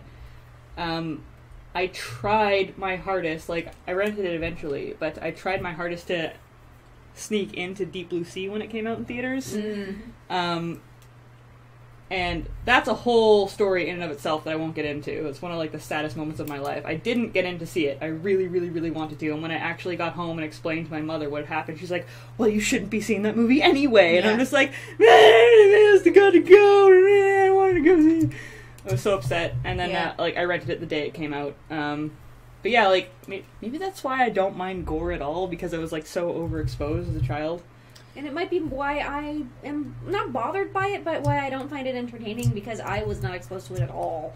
I was not allowed to watch most of everything as a child, and I listened, because I was that kid. That's okay, though. Laserbeak's Fury and Lysander Gustav both said Hellraiser. I didn't see Hellraiser until I was 23, I think. I have not seen it, but again, it falls into the category of movies I don't really find entertaining, so... Pretty good. It has its moments. Did either of you ever sneak into a movie? Like, no, when I you were didn't. old enough? I always wanted to, but no. I was always sure I'd get caught. Yeah, me too. Q Monster says The Full Monty, which I don't know. That's a pretty good movie. That's a really, really great movie. Yeah. But I can see if you don't know what it's about and you're a child going into it, I could see that could be... Yeah, I don't want to say traumatizing, but... Troubling for your parents to explain what's happening. Exactly. Yeah. It's confusing. Strange Jets saw Backdraft at the age of 7 without their mom knowing, and that was not a good film to see at that age. Nope. Yep.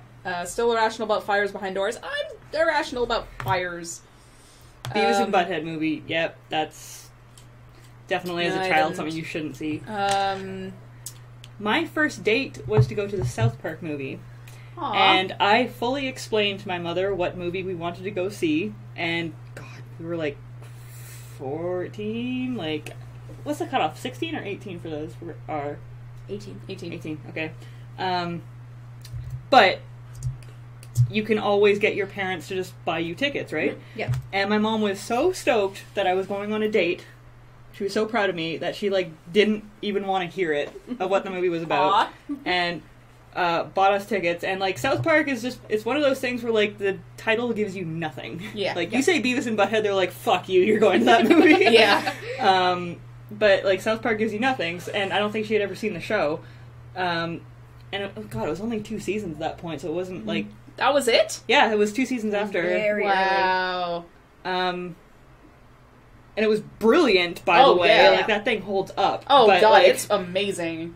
I fully admit, at 14, like... I don't know how to say this, because I can't in any good conscience say that 14-year-olds shouldn't watch it. Yeah. But I guarantee you, had my mom known what was in that movie, there's no way in hell she would have bought me tickets to go see it. fair. Yeah, I don't know, my parents kept a pretty tight leash. I guess I did see... Oh, I had one. Yeah, we rented... Okay, my parents were away, and I was in junior high at the time, so I was in probably grade 7 or grade 8, and I went... we went to the video store. Somebody on my school bus had told me about the Final Destination film. And I was like, this sounds interesting. I'd really never seen any horror movies ever. Not a lot of, like, if any. So we rented it while my parents were, like, away on a weekend thing. And so we rented it and A Knight's Tale. And we got about... Whiplash. We got about 25... No, well, we got halfway through the movie when the teacher dies. And I was, like... we were horrified. We turned off the movie, and I didn't sleep that whole night. I was so scared. So, See, I had those experiences as a child with completely appropriate movies, because No, I mean, like, overly... I couldn't make it through the first Star Wars movie because there was a needle on the interrogation machine that was There never was. used. I made my Yeah. father turn that movie off. I did not see it for another 10 years at least after that because I was so freaked out about it. All in my own head. The big one for me as a child that I did this to myself with was Flight of the Navigator, which you guys have probably never heard of. I've heard of it. Not seen it. It's basically an E.T. Brad, was that the one that we watched together? I think I have seen that. Young Sarah Jessica Parker? No. I don't think so. Maybe? She's not the main character. No, it's possible. No, I don't Sorry. think there were any girls in it, though, to be honest here. Okay. It's basically an E... Yeah? Yes, it is. Okay, there you go. That one. It's basically an E.T. ripoff.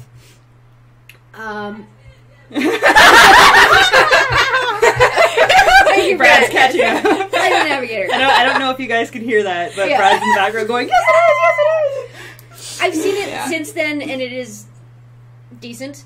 But there is a very small little monster thing that basically looks like an animate pile of vomit, honestly, and it eats this kid's hat. Oh. And it freaked me out for years. This is what my brain did to me. There's nothing wrong. It was a throwaway little scene to remind this kid that not every alien is friendly. I was so freaked out by that. I refused to watch that movie for at least another decade. Despite my own... Yeah. I watched there was a film adaptation of Oliver Twist from the 60s, I think. Mm-hmm. I'm actually okay. Thank you. No good things. There was a film adaptation of Oliver Twist, and at one point, and I'm like super afraid of fire, and I was even more so as a child. I refused to light a match or a lighter until I was 13, and somebody at my summer camp made me. But I was terrified of fire. And there's a scene where Fagin has like these gold things, and I don't even remember it that well. There's lava somehow, and the gold, like all of his gold jewelry, and I think there's a crown or something, like it just gets melted, and I was just so frightened by the lava. That's all I remember because I bolted out of the room. I think I've told this story before, but when we were young, my parents rented. We'd go to Montreal, in the Laurentian Mountains every summer because that's where my extended family lives. And there was this tiny little video rental store, and we'd get like one VHS tape each. My parents rented us Mars Attacks. And so and so we were watching Mars Attacks, and we got up to the point where the Martians shoot the first guy with their laser beams and fry him to a crisp, and my sister and I bolted like rabbits. We were done, screaming from the room, and held each other. And my sister and I hated each other as kids. We held each other, and we were crying and inconsolable and so frightened until my dad came in and was like, "It's okay. They didn't kill them. They just sent the people to Mars. It's fine. They're not dead. They just went to Mars." And that calmed us down. It didn't like occur to me until after like verbalizing the story many years later. I was like, "Wait a minute, Mars doesn't have oxygen." Wait a minute. My parents might lie to me. But it worked at the time because we were just hysterically upset. Well, that kind of inconsolable fear was exactly what I felt from the first Star Wars movie and Flight of the Navigator, brought on solely by my own imagination, to the point where I rewatched the first Star Wars movie about 3 or 4 months ago, and I got a little like when I knew, and I've seen it since then, and I know that they don't show anything, and I know that, but there's parts of my brain that are traumatized by it to the point where I go, "What's that thing with the needle?" Yeah. Okay, it's not, and I'm fine. I still get that twinge in my stomach when if it happens to be on TV, Neverending Story with the friggin' wolf. I am a bad child of the 80s. I have never seen the Neverending Story. See, okay, you'll watch it one day. And I'm sure. You'll see the wolf, and it's like clearly a puppet because they didn't really have CG to work with at that point. So like puppets were the thing. Yeah. This was in the heyday but it's of horrific. Jim Henson. There's also a scene, again, Neverending Story is a billion years old, so if you haven't seen it, I'm sorry. There's also a scene where a horse sinks into the mud and dies because it's sad. And it's traumatizing! Like, I had to Even walk... I've heard of that one, yeah. I've seen that movie so many times. It was one of my favorite movies as a kid, and every time it came up, I knew it was happening. It didn't matter how many times I told myself, it's a movie. Mm-hmm. I had to walk away. Couldn't do it. Lysander, that is Flight of the Navigator. And yes, there is a very young Sarah Jessica Parker in it as a assistant at the robotics company or whatever. Oh, yeah, when he lands finally. Yeah, okay, I can see that. Yeah. Yeah. And she's adorable. 80s Sarah Jessica Parker is adorable. I'm sorry. No, it's fine. I was never much of a... I did see the first Sex and the City movie at a friend's house, and I didn't get it. Yeah. A lot of it is like, you need to have seen a show. Sure. And I have seen the show, and I don't know what kind of backlash is going to get me, but I really do like the show. Not because it's like a super accurate portrayal of women or that I can relate to any of their problems, but because it talks about a lot of stuff that hadn't really been talked about. Yeah. And more importantly, it talks about it from 4 different viewpoints, most of which just think just about anything is fine and normal and are very reassuring. Yeah. And there's like a character who's just like, no, that's gross, you shouldn't do that, which is like, modern society's voice to most things. And they're just like, no, actually it's fine. It's 2 people who are consenting to it, and they're being safe about it. This is why it's fine. Stop that. Yeah. And that was kind of important to me, because nowadays, like, because we have the internet, like, when that came out, the internet wasn't a huge thing, or at least not for me. But there was porn, and then there were people that were just talking about things that needed to be talked about. Yeah.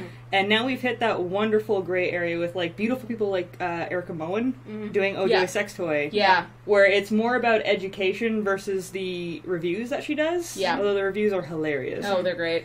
But there's a lot of questions that people have about, like, sexual things and urges and thoughts that they have. And it was nice to see a show at least attempting to address it. Yeah. And just be like, hey, it's normal. You can sleep with X amount of people. You can do this. You can be safe doing this. Like, absolutely. Yeah.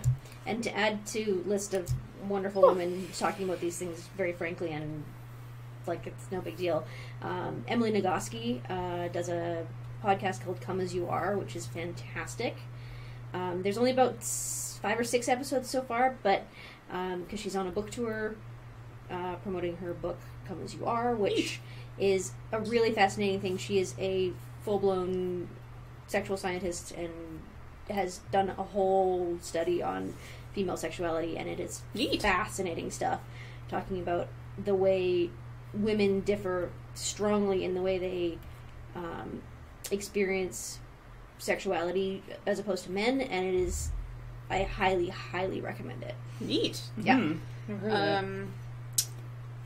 What was I gonna say? I had a thing. Sorry I interrupted you. No, that's okay. The thing I like about Erica Moen's stuff is how amazingly inclusive all of her comics are. Yeah. Like, without even making a big deal of it. No, which is absolutely deliberate. Yeah. And how it should be. Yeah. There was another thing that I was shocked that my parents let me watch Grease as early as they did, because there's a lot of sex in that. There's a... yeah. Yeah. See, that's one of the ones my parents showed me deliberately. Well, my mother did, because it's a musical, and you should like musicals. Yeah, no, that was the thing. Like... My parents showed it to me, and then I turned to them. We watched it at a car, like, there was this outdoor car show, and showing, Grease on the big screen outside, and I turned to them, and I was like, this was really not appropriate for me when I was 8. I wasn't 8 at the time, but or like still. 9, and she was like, "You weren't gonna get any of it. That's like, fair. You weren't gonna get the lyric, the chicks will cream. It's Yeah, fine." yeah. Like, oh god. See, I always thought it was Crean. No, I know it's not now. Yeah, but no, it's and teenage pregnancy and there slut shaming. I don't I don't know when Grease was written, but 70s. Brad and I were talking about that weird age in between when everything was ridiculously appropriate. Like, you know, you could only say X words in a movie or on a TV show or whatever, or what have you. But there's like that weird period in like the late 70s to like early 90s where it's just like anything went. And then they finally were just like, whoa, okay, hang on, we need rules. Yeah. But yeah, there are some movies that's like PG-13 and like immediately someone gets their head blown off and you're like, I'm sorry, what? Like, yeah. I mean, awesome, That's but... really where you start seeing the disconnect in movies' ratings between violence and sex. Oh, yeah. Where violence is way underrated and sex is, to some extent, overrated in terms of ratings. So, it's a really interesting time period, too. Yeah, there's a really good documentary called This Film Is Not Yet Rated about the MPAA, and it goes into explicitly, like, how hypocritical they can be sometimes. Yeah. Aw, Buster's asleep with his head just, like, Yeah. slumped in the middle of his face paws. down. Ooh, Oh, Buster, and his face is all we squished woke now. up. Yeah, his face is all Little squished. man. Poor little guy. You want to come say hi to the chat? Hi. Come on, buddy. Oh my goodness, everything's broken. She's like, what? What is happening? Just asleep. Hi. Hi. We have 5 minutes left to answer your questions. My tummy's hurting, and I'm really, really, really warm in here. So we're just going to talk chat for a little while because I can't be over top of the hot tablet anymore. That's fair. So you have 5 minutes of Ask Away. Also, look at this dog, who's also really warm. I'm sorry about that.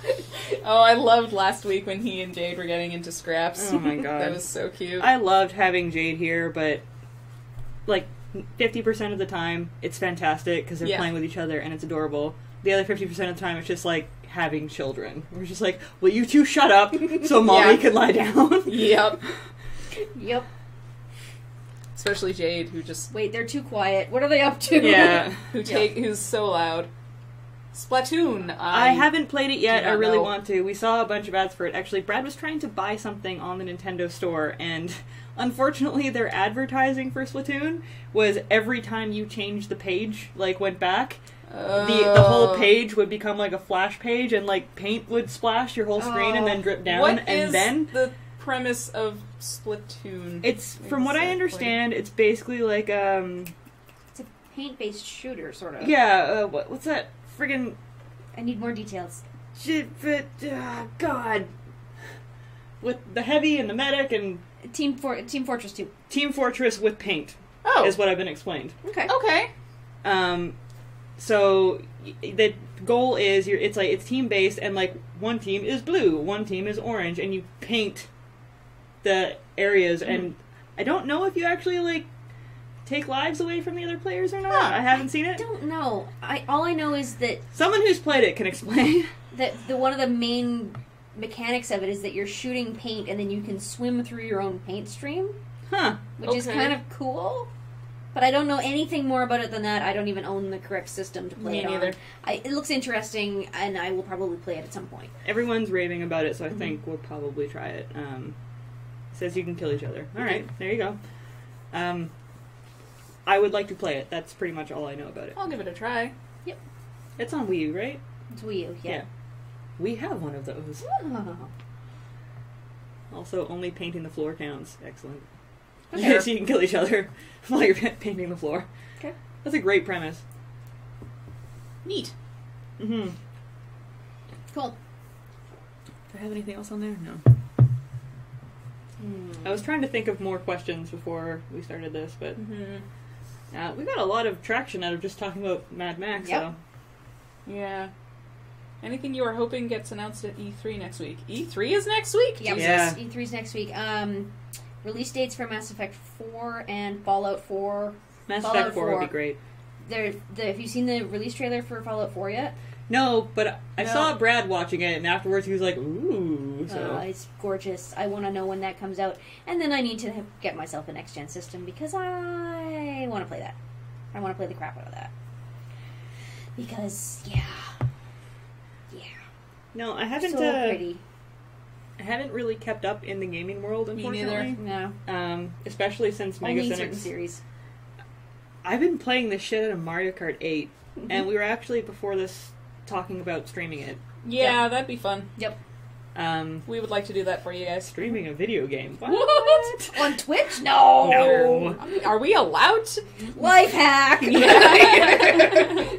can stream video games on Twitch. But I assure you, when we play, it's very entertaining. There's a lot of name calling. There's a lot of screaming. And Brad and I are currently in the pursuit of the golden car and the golden wheels and the time trials, which is even more screaming, but at the specific character that you happen to be playing, because clearly they failed the race on purpose. Yes. Are you able to know what the Nintendo Yeah, person so used? there's a few ways to do it. The way I do it is I look at their time. Okay, so for time trials, you have to beat every single race at 150cc, and I believe that includes mirrored as well. So after all this, I have to do it again. Okay. Mirrored is just the track is the other way? Yeah. Okay, so it's not like your controls are like you swipe question left too. and you go right. Because that will... I'm not good at telling left from right in the first place, and when you swap them, I'm done. I would just throw the control out the window. in tracks where, for example, you're going with the flow of traffic, you're now driving into the flow of traffic. Yeah, it's pretty great. Fine. So the way I do it is I check their time before I go in, and you can either race against or go in and just drive it and get your best time, or you can race against their ghost, so you can see where they were at that point. And I find that too stressful because I get angry that I can't do it as well as them. So I look at their time beforehand and I go in and race it. Are you alone, or do you have to deal with the other? No, you're totally alone, and it's so much nicer when you're alone. It's just about time. So much nicer without blue shells fucking you in the ass. Yeah. We're gonna play some Mario Kart after this, aren't we? Yeah, we are. It's gonna happen. Yeah. Speaking of which, that's our time, folks. We are gonna try to get Mario Kart to work. Yeah. So, as per usual, you can read my comic at www.megacynics.com. You can follow it on Twitter at MegaCynics. You can follow me on Twitter, _Ashra. This is... At Mia Steinberg, MiaSteinberg. And? At Jestrel, JESSTREL. We should hold up signs. Yeah. I swear one of these days I'm going to learn Twitch and put all this information below. One of these days. If you like what you see and you want the comic to keep going / this stuff to keep going, you can go to patreon.com/MegaCynics and donate whatever you can. Even a couple dollars helps. We're saving for a book right now. But the last batch of money got us the streaming equipment. Yay! Awesome. Yeah. So follow us, and thank you all for watching, and thank you all for following us. And I keep wanting to go do the countdown, but we don't do that anymore. Bye everyone.